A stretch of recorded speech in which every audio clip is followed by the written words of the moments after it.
Welcome back to the Mastering Sales and Negotiations podcast. I'm your host, Rachel Massey, and this week on the podcast, we were joined by Casper Guldager, AI strategist, former LEGO and KPMG leader, and someone who spent the last decade helping organisations actually make AI work.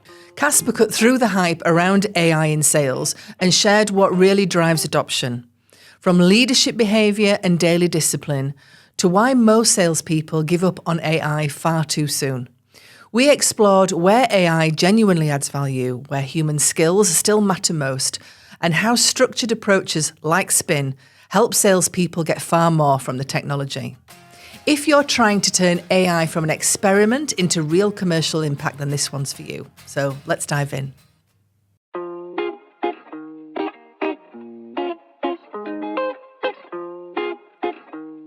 Casper, welcome to the show. Thank you.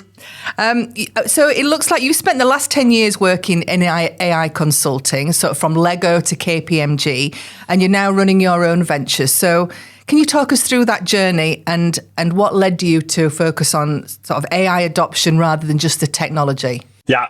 So I can actually start maybe 18 years ago, I actually started in telemarketing, and that was actually one of my favorite jobs ever in working in selling newspapers in the city I was from Aarhus.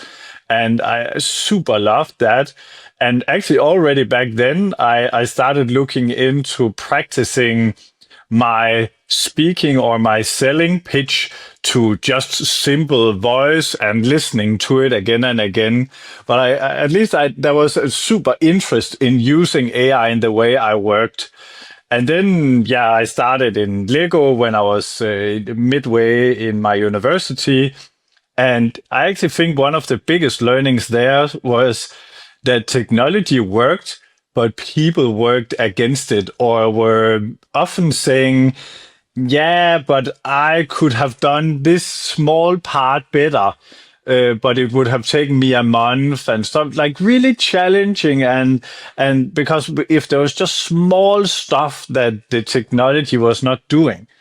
And I think that just catch my interest, and actually it's something I'm reflecting about later in my career. It was not something I reflected about back then. Okay, now I'll just do adoption the rest of my career. It just happened because there was so much resistance from people every time I worked with technology. And that was... You mean that people weren't seeing the bigger picture with the technology? They were just going, it won't do this. And they weren't seeing this is also what I could achieve by using it. Yeah, that, and they often also just argued against using it because they were like, but I could have done this small part better. Yes, congratulations, dude. It's but what about the 10 other things that the technology really delivered well on? It was super interesting, but I was also super young, so I was also easier to push away from what was the target. But LEGO, lovely place, and you get to play with toys every day. It's crazy.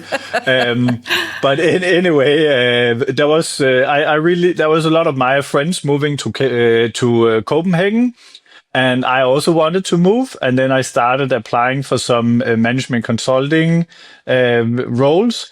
And I came into KPMG and was super, super happy of joining their graduate program. And there I was exposed for their team that was called New Tech. And I worked on their projects. And there was, again, we were building, and here we were even building more stuff for clients. And they had paid us to come as consultants. And I could again see there was a bit like, it's not. So I think just my whole career I've experienced and also really enjoyed that interaction and teaching these people how to actually work the best way together with artificial intelligence. Yeah. And then you can say the last 3 years have just been crazy and everyone have had them in their hands. And I've been so blessed and super lucky that I was sitting, a place where I've been working with this topic for so long. So I've just been so happy and been invited for conferences around the world and worked with the most interesting problems at clients about adopting all these new technologies, adopting ChatGPT, Copilot, Claude. How do you adopt all of them on the same time? Is some of the private equity companies asking me, and wow, it's just, so fun. And you argue that sort of now it's the time for AI to be really embedded into sales teams. Why do you think it's so relevant now? I think it have always been relevant, but I also think at least I've been involved in quite a lot of commercial teams and commercial projects, and often sales are also staved by all the traditional automation because it's like, leave us alone, give us a CRM system, and then let's go out there and sell stuff, which have been fine. But now it's so easy to try. Like I've seen some of the commercial teams I have been teaching, they are actually really having super innovative thoughts about how to use these tools. I have seen commercial teams use it for route planning. Okay, I want to spend more time with physical time with my clients, giving them AI their calendar and asking it to help them reorganize and use more physical time with their clients. It was not something I have thought about. So I'm really seeing commercial teams having a huge opportunity because it's so easy to use these tools towards what they are using. And then I also think if you're actually looking at what does commercial teams do, they have an interaction with a lot of people and try to align, at least in advanced sales, and try to align an incentive. AI is completely magical to do that because you can prepare better. You can actually have keep notes of all the meetings. Ask what did we discuss in the last 3 meetings? What is the incentive? So yeah, I think there's just a million arguments for why commercial teams should go full on adoption into these tools. And Casper, do you think that adoption, you mentioned earlier that idea that people were resistant because they were looking at the bits that it didn't do rather than the bits that it did do, which were in many times, many more actions that it could do really well, really quickly, but we focus on that little bit where things weren't quite perfect. Do you think people have now got over that because they've been exposed to, ChatGPT or Copilot or whatever it is that their organizations have got, and they've realized that it's not a case of pressing a button and getting a response anymore, but there is an interaction process, which means that it gets better and better and better. Do you think that's helped the adoption, but has it also given them almost a kind of creative spark to say, oh, I wonder if, and how has that played out? I think I will answer the way of there is still a lot of doubt from commercial teams towards these models because most actually have tried to ask their company ChatGPT or their company own built chat and asked it for something advanced regarding their product. And it answered wrong. Because it didn't get the right articles or they didn't get the right references or so and then they are so many have come and showed me, look, it's answering wrong. And it's hallucination. And sometimes it's simply also just because it have been built not the best way, their internal technology, because it have been early days. But that is their experience, and I completely respect their experience. So I'm normally telling them it's the same if you asked one of your colleagues and they answered wrong. It's not because they will answer wrong the rest of their life. No, but it often isn't, right? But we have a tendency with technology to really give it a hat on. If it was wrong once, wrong forever. That's it now. So there is something there. And I think for all the stuff that really can say works for them right now or motivate is actually that they can see other commercial personnel totally killing it. Yeah. You know, there is though that I have met them around the world at conferences, also at customers and big organizations where there is just that, you know, commercial rock star that have agents sitting and searching for all the new information on all their accounts. They are sitting and preparing for each meeting. They get a script and a small podcast they can listen to, so they're way better prepared for meetings. You know, they've just set up a full system of a lot of agents that does help them power through doing sales. And when it's not me telling, when it's, you know, their colleague and they're just, going there, that's inspiring and that makes other people adopt. Sure. So I think there is those two forces happening right now. There is the strong colleague force, and I have asked AI back then and it was wrong. Yeah. And then those two are battling each other. Yeah, there's a bit of tension there, isn't there? So you mentioned there that idea of being able to essentially use AI as part of that preparation piece, that getting information, getting data, understanding the recent changes within either a client or a prospective customer's perspective. How is that feeding into what people do face to face? Because you said they're also using it to maximize or at least optimize the amount of time they speak with their clients. So how are those two things being pulled together by those organizations who you described as rock stars? Yeah, at least what I have seen in some of these commercial teams where they are really rock starring out there, they have used AI simply they have taken pictures of their calendar and said to AI, hey, I would like to optimize towards being more physically at these clients right now. They are prioritized for me, and I want to spend less time on admin work for XYZ proposals, looking into their products, understanding their stakeholder landscape, understanding my own internal landscape. That can also be a big thing in bigger organizations. Yeah. And then start digging down and saying, okay, how can I do AI how can I set up some simple workflows or so simple? It can be as simple as a custom GPT. I have one software company I'm helping right now. They have a custom GPT. They call it a stakeholder GPT.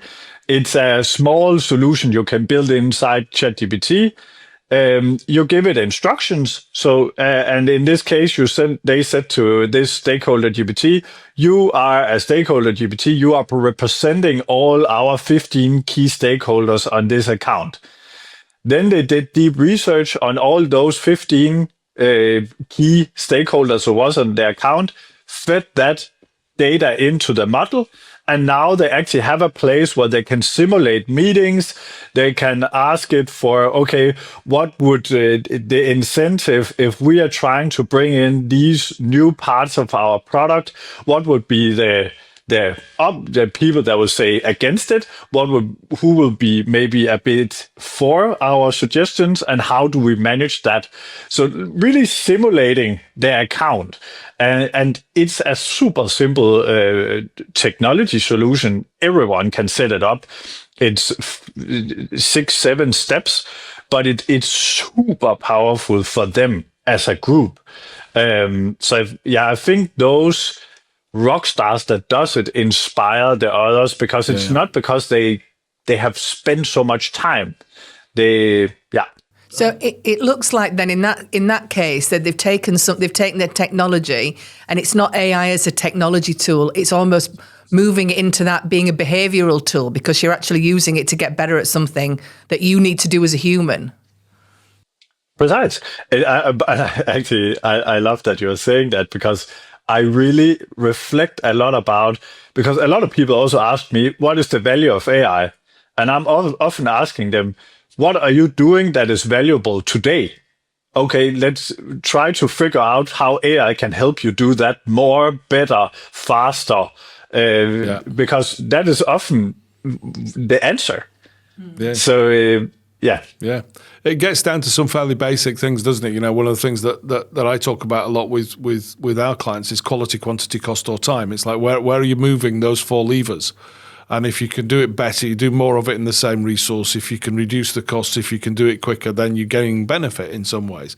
And actually, you can work out that value in fiscal terms if you want to. You know, not that most people need to go that far, but fundamentally, there's a way of making it more efficient to enable you to have more time doing the things that really count. You mentioned there in that stakeholder tool that the team themselves had built it. Is that common now? Is that what you're seeing? It's not giving it out to the IT team or bringing in some expensive AI company that will build it for you or whatever it is. Is it really that simple and that easy to use that people are building their own agents to do their own work? Love the question, because that question also evolves every day. So because right now, if you have followed the last 2 weeks, it's going crazy what you can do with like building tools with AI. Claude Code and Claude Cowork have exploded. Lovable have exploded. And like there's such a big movement within this space. And my answer here will be that all the teams I work with, they can build some stuff that can really, really help them themselves. Yeah. They should not wait for IT. They should not wait for anyone. They should just do it themselves, prove that there is a business. Then some teams, when they get more mature, they're coming to me and asking, okay, this stakeholder, but could it actually also update and look in the internet and look for some trends on how is it going on that account, bringing it in? Could it actually also remember all our previous talks with all these stakeholders and have like an integration between, for example, our teams where we record all our meetings, and then I'm saying that is something that needs to be built a bit more, but you have proven, if you have built it yourself the first, you have proven the business, you have proven the value, and therefore you can discuss if you should even build something. Right. Because I truly believe we are living in an age where you can't come with a specification for a system you would like on a Word document or a PowerPoint. You come with a working system that you want more features to. Yeah, that's really interesting. That idea of kind of incrementally building on what you've got, but starting off not with an idea or a piece of paper or a specification written on an Excel spreadsheet, but actually saying, look, I've built it. It does this. It'd be great if it did X, Y, or Z as well. You know, it's that sort of idea.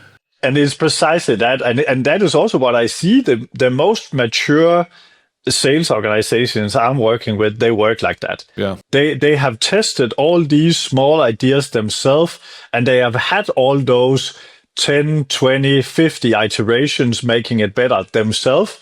And then in the end, if they want integrations, they want something that is simply technical, can't be done in the technology they have access to, then they discuss. And it's also easier to handle for someone that needs to help them build it if they have all that knowledge and work with it for some time. I think one of the things that I understand your belief is that it's up to the sales leadership. They are fundamentally responsible really for ensuring that AI is adopted. So in these sort of successful sales organizations that you're working with, is that what you see? Yes, that is my deep say to the world, and also one of the reasons why I've went out and started a company that is called Executive AI, that is actually now part of a company that is called Adaptig, and what we do in those companies is we teach leaders how to be a role model. we teach them how to use these tools deeply in the way they self-work, both in their maybe their more commercial role as a sales leader, but also as a leader. How can you use Copilot or whatever tool you have internally to make searches for all your people, and what is the interactions you have had with your people, get that summarized before you have one-to-ones, so you're way more practical and pragmatic when you have interacting with your actually the people you lead. Because if you are a strong role model and you really use these tools, then there is a way bigger chance that trickle-down effect in your company will happen. And you are also, as a leader, you're simply responsible to use this to turn the key towards something that is valuable for the overall organization. Yeah. Do we want to use it to have better customer satisfaction? Do we want to sell more? Do we simply just use it to have better terms for our commercial teams so everyone wants to work for us? Or is it a combination? But that is you as a leader that needs to figure that out. And therefore you should be deep into these tools. And that is the only thing I'm working with right now, is bringing these AI so close to the leadership as possible. I think that's really interesting, because we teach coaches, we train coaches to work with our models, Spin in particular. And when we do that, we say, look, if you want people to prepare for their meetings with their customers or their prospective customers, but you don't prepare for a coaching conversation, what messages are you sending? And now you're saying, well, add on to that, how are they preparing? What tools are they using? What is the AI doing for them to speed up, to deepen the information that they're getting? And how does that better prepare people for the conversations that they need to have? In that kind of chain, if you will, of conversations through the organization, which is really interesting. Are you having any of that resistance to that adoption from those leaders? Do they get it? And there's a kind of an experience that I've had, particularly in talking to people, which is that sales organizations have had an AI tool imposed on them. So it's been it's come down from the leadership, sort of, and it's almost always driven by, can we achieve more with less? So, is that there's a cost management side to it somewhere down the line.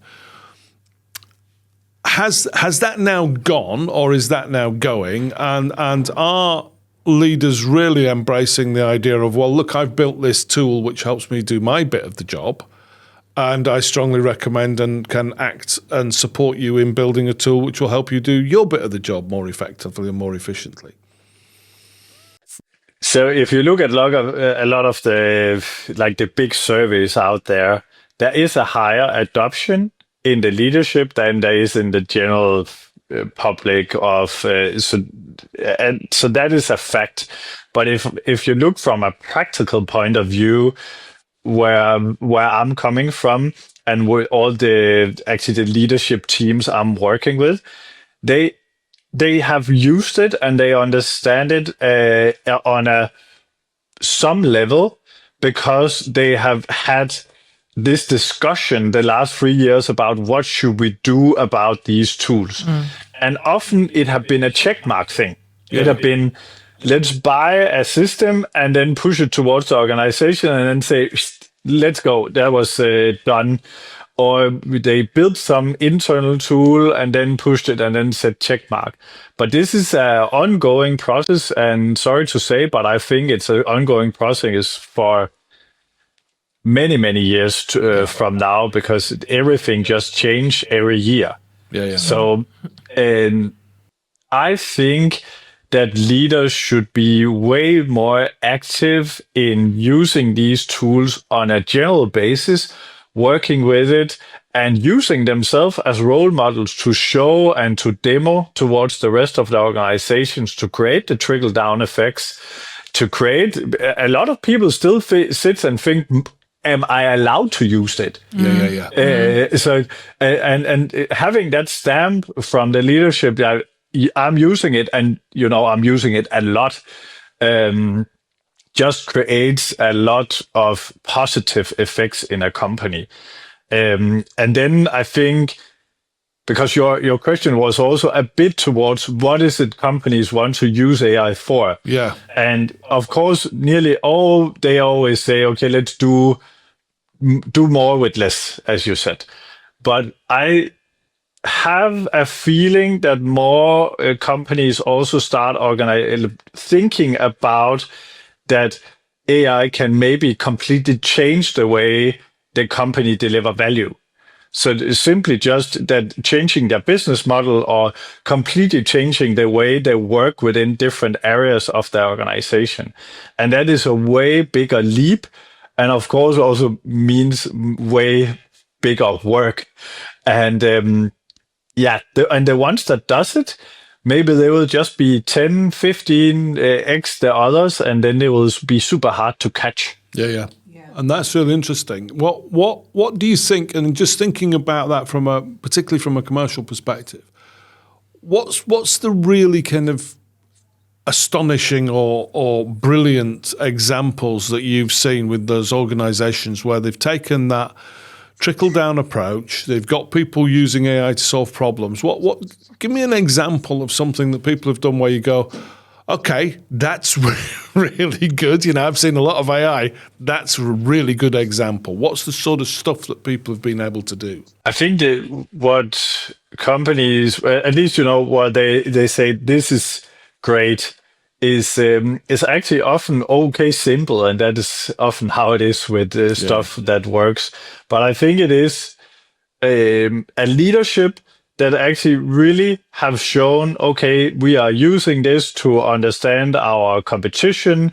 We're getting newsletters on our competition generated by AI every month that compares with our own strategy.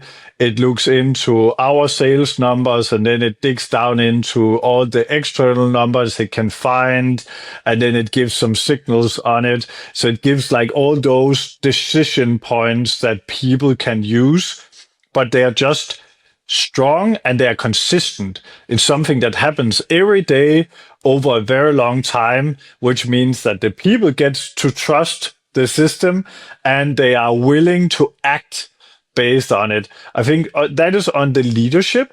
I think on the process side, I think actually some of the example I gave before, some of the most that have really created some super impact have been the companies that have been willing, or the commercial teams that have been willing to nerd their customers way more. And what I'm meaning, nerd their customer people, really, digging down in all news about their customer, all news about the people that is in that organization, and really have a deeper conversation with AIs on how can our product help this customer win more in their situation, because that is what it's all about in commercial and in sales. It is, if you can make your clients win,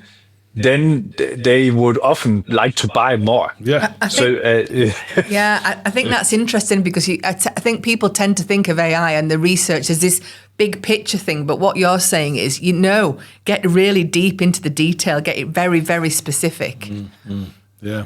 I'm saying that, and then I'm also saying that the companies that succeed, they are actually not, it's not the use case they succeed with, it's the system.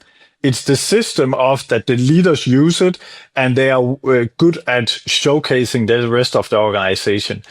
That is that the commercial teams, and actually also all the other teams, are willing to build these custom GPTs or small solutions that helps them and test and business validate all the ideas they have, and only scale the ones that really can deliver big value. So because it's the system that makes you successful. It's not the one solution, because everyone can build a good solution if they just pay enough.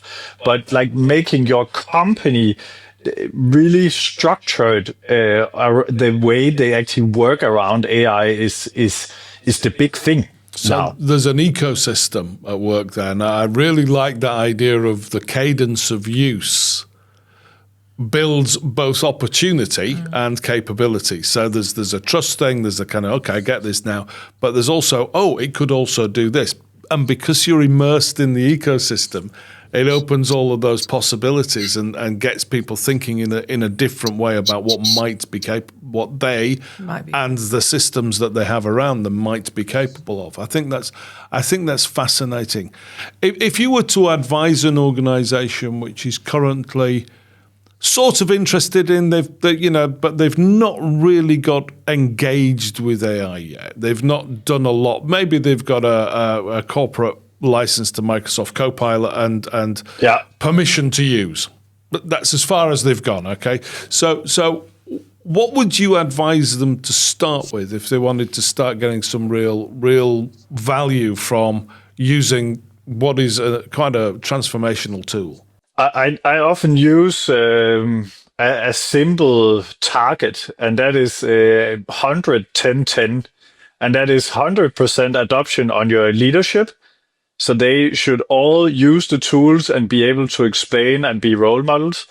You need 10% of your organizations to be the people that are AI champions, or I'm actually liking the word AI influencers, because they should be both great at using the tool and they should be great at telling and explaining and showcasing the rest of the organization how they gain value out of it. And the last 10 should be AI builders. That is the people that can build the custom GPT, that can spin up a small agent that helps a team. And if you have 110-10, you will see a lot of magical stuff happening in your company. And then you can say, how do you start there? You simply start by saying, okay, how do we get the 100% adoption on the leadership? It's often something with KPIs and offering training. Yeah. The 10% champions, it's a bit of a tougher work because it's creating a champions networks that really work and they are actually willing to keep teaching the rest of the organization.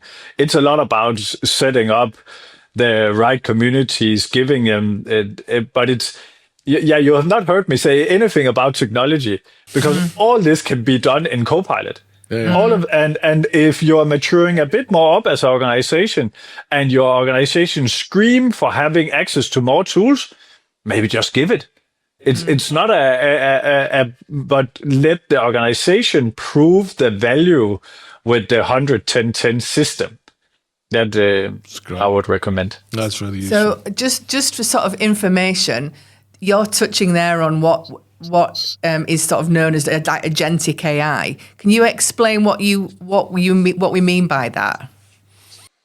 Yeah, of course. So I think that it's actually very simple because you could go very technical into this, but there is the LLMs until recently.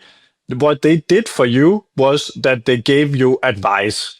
So if you asked ChatGPT, they gave you advice to what to do. They gave you advice to how to interact with your clients. They gave you advice on how to write a good email or a good outreach to your customers.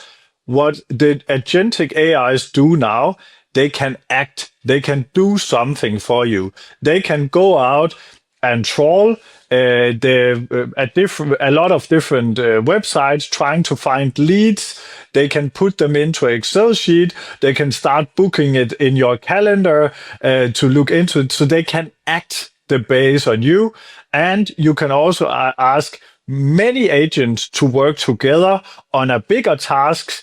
And then as long as you are good enough to give them an end goal, and that is the hard part now, but it's again, what have organizations done for the last many, many years?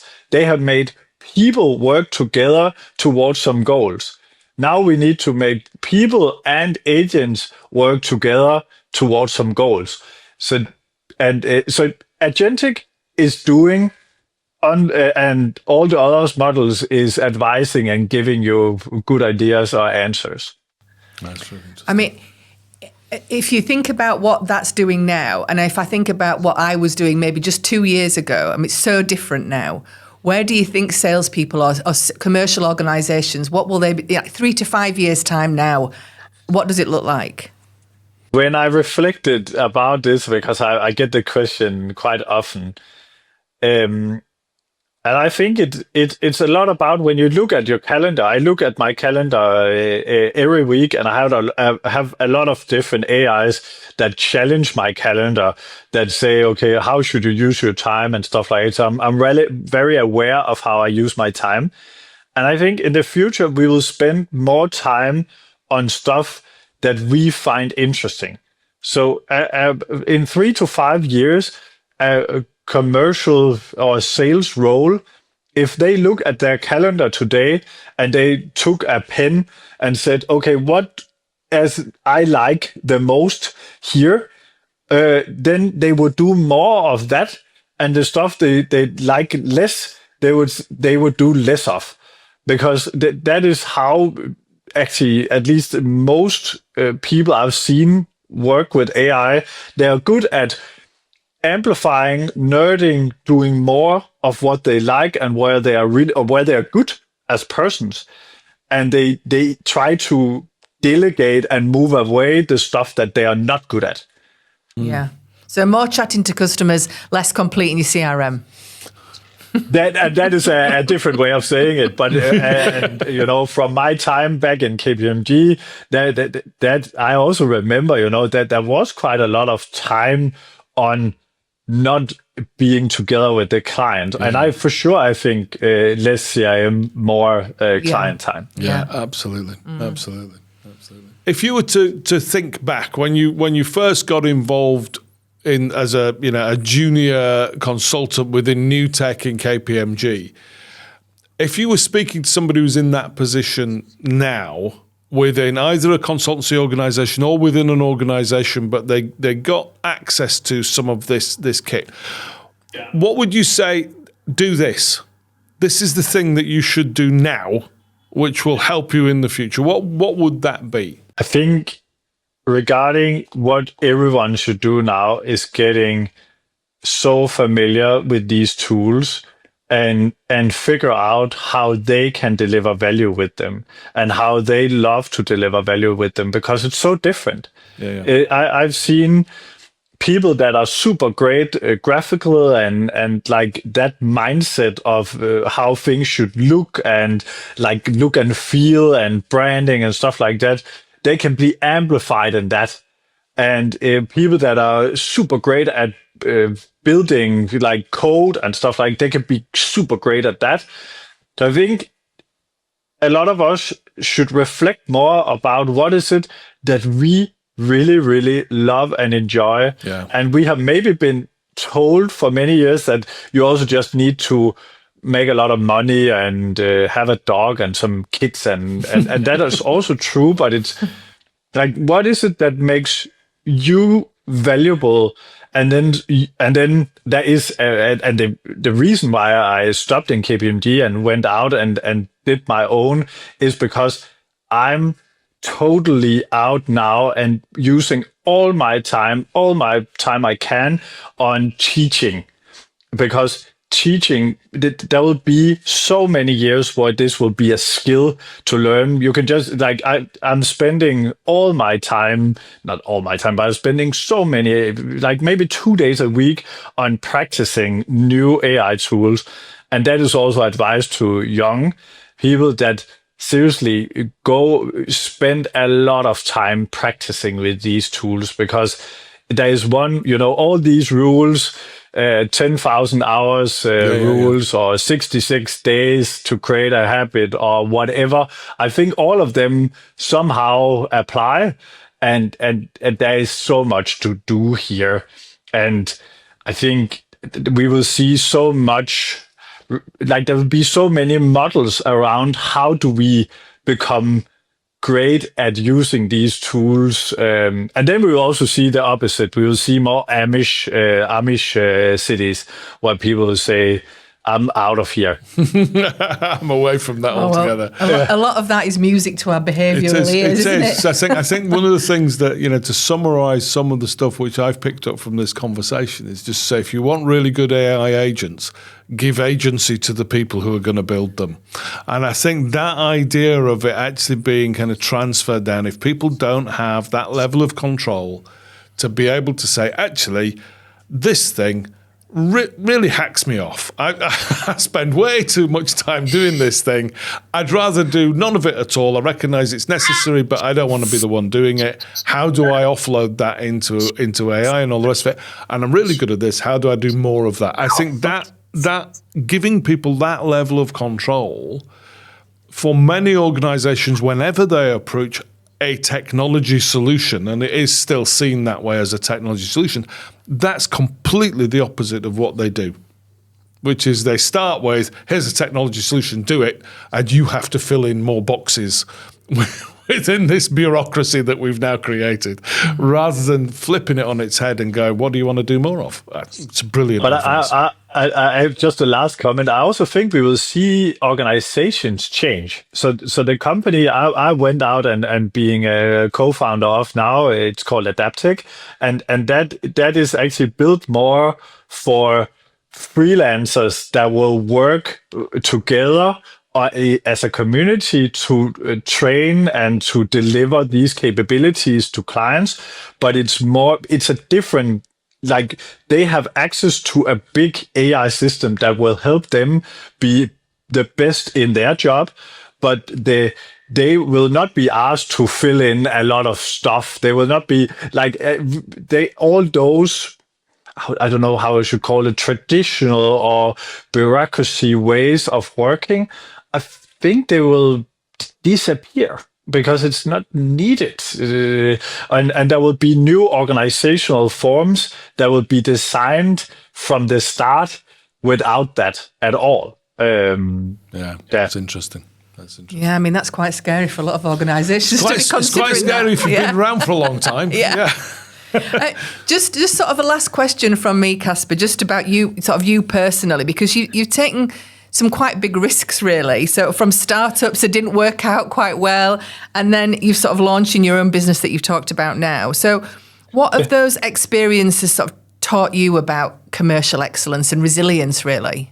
Yeah, I think the word resilience is a very good word, because what both my whole career in commercial have learned me is that if you just keep positive and you keep working and you work towards something, there will come a lot of opportunities you didn't expect, and you will lose a lot of opportunities you really expected.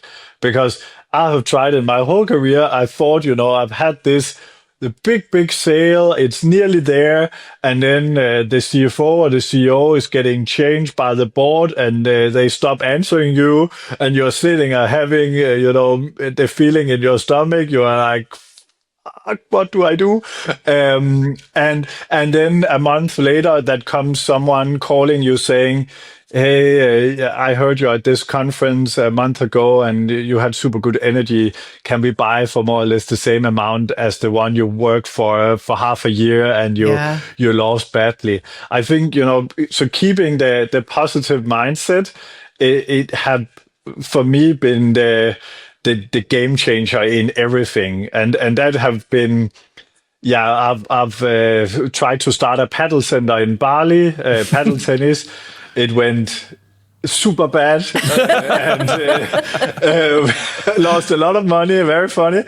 And I learned so much about it, and I was not positive all the time. But after I kept very positive, and now I both have a social sauna club with my girlfriend in Riga, and I've started this new AI community called Adaptig together with some super great people. And then you win some, you lose some, and that will just be how the world are. So that's my life experience. Oh, thanks, Casper. That's been a really great and very positive conversation. So thanks very much for that. Yeah. Thank you. Thank you. Thank you. So if you've learned as much from that conversation as I did, then hopefully you'll be wanting to find out what else is in the Mastering Sales and Negotiation series of episodes that we've got wherever you get your podcasts. And remember, if you select push notifications, you'll be reminded each time we release a new episode, as well as having access to some really great content which can help you and your commercial teams improve what they're doing. So thank you very much for listening. Remember, subscribe, tell someone else you liked it, and let us know your thoughts. Cheers.